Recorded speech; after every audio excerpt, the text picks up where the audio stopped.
Hello বন্ধুরা, চলে এসেছি মালা লাইফস্টাইল ব্লগ ভিডিও নিয়ে। তা কেমন আছো? নিশ্চয়ই ভালো আছো, আমিও ভালো আছি। আর গরমে কি রান্না করব তাই ভাবছিলাম। তা দেখুন, দু রকমের শাক নিয়ে বসে পড়েছি কাটতে।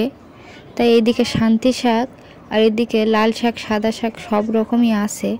আজকে শাক রান্না হবে আর একটু আমের চাটনি করব। আর গরমে তেল মশলার জিনিস তো একদমই খাওয়া যাচ্ছে না। তা শাকগুলোকে আমি কেটে নিয়েছি।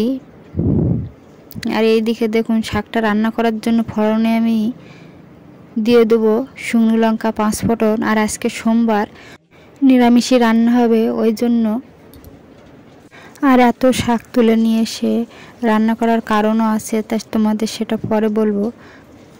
তা দেখুন বন্ধুরা, আজকে শাকটাকে আমি একটু ঝোলঝোলি রান্না করব।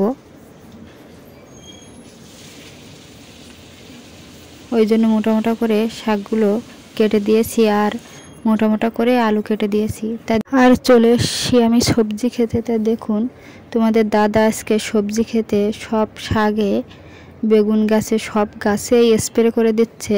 আর ওই জন্যই আমি শাকটা তুলে নিয়েছি। তুলে নেওয়ার পরেই দেখুন সব স্প্রে করছে।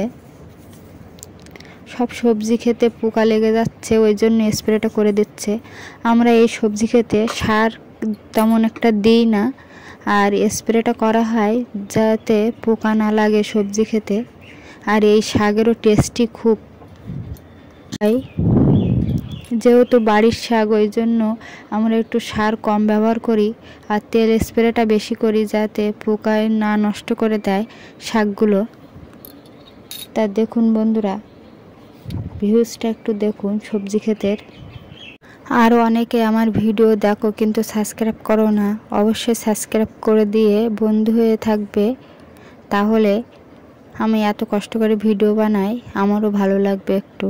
আর দেখুন, এই যে ফুলেশ্বরী শাক আর ওই দিকটায় ধনিয়া পাতা, এই সব শাকগুলো খুব দামি শাক। আর এই দেখুন, যে ভুট্টা গাছগুলো হয়েছিল না, সেই ভুট্টা গাছের সঙ্গে বেড়া দিয়ে দিয়েছে, ওখানে উচ্ছের মাচান তৈরি করা হচ্ছে। আর দেখুন বন্ধুরা, শাকটা আমার হয়ে যাচ্ছে, এবার আমি নামিয়ে দেব। তো বলেছিলাম না যে শাকটাকে আমি ঝোল ঝোল তৈরি করব, তাই একটু ঝোলঝোলই তৈরি করছি দেখুন। আর এই শাকের ডাঁটা আলু দিয়ে, মাছ দিয়ে ঝোল করলেও খুব টেস্টি হয়। বাড়িতে তোমরা এরম করে রান্না করে খেয়ে দেখবে। আর দুপুরে খাওয়ার পরে দেখুন বন্ধুরা, কত ঝড় উঠেছে, আর সেটাও আমি একটু ভিডিও বানিয়ে তোমাদের দেখাচ্ছি।